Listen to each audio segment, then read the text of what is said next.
Perhaps the single most common challenge for everyone, from college students to rock stars to parents to CEOs and everyone in between, is time management. It's the ultimate limiting factor in productivity. In Stanford's 10-week quarter system, with the volume and complexity of material you'll be handling, it'll be absolutely vital that you plan and use your time based on conscious and balanced decisions. In this segment, I'll talk about some common misconceptions about time, some common mistakes in using it, and some strategies for managing it well.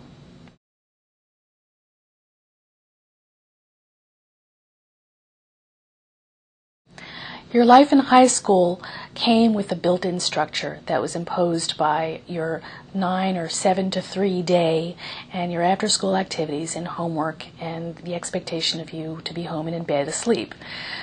And outside of classes, there was rarely any deciding about how you were going to spend your time. Depending on how many units you're taking, your class schedule here may structure only about 15 or 16 hours of your week. That leaves about 150 more hours that you have to decide what to do with. A good rule of thumb is that for every unit you're taking, you should expect to spend 2 to 5 hours outside of the class on the material for that course.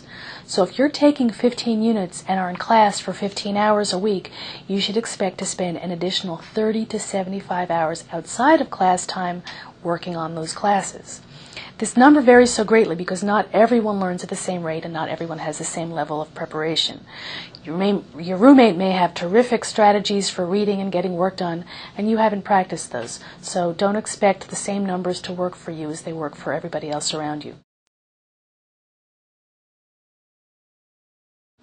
Your schedule decides how those first 15 hours of class time will be spent, but you have to decide how those 30 to 75 will be spent.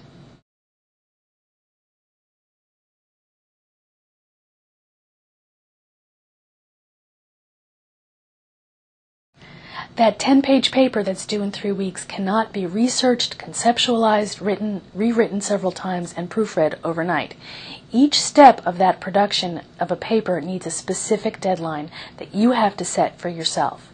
Each step will take time, and you need to determine what time and how much and when it's got to all get done.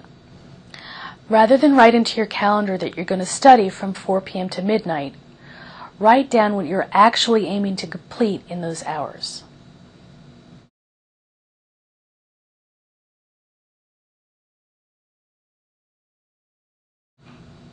This is not the same as this. Note that on the left, your weekend days look half as long as weekdays. In the life of a student, more gets done on the weekends than any other time during the week, so weekend days need to show the same amount of time as weekdays. Also note that on the left, the hours of the day take you until 5 p.m.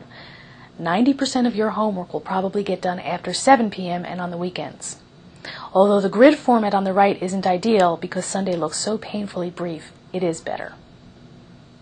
The worst is this. Because while you can write in specific tasks, the 3 hours of Math 51 study look like they take the same amount of time as the 15-minute phone call home. This one functions more as a to-do list but doesn't tell you when and how long things will take.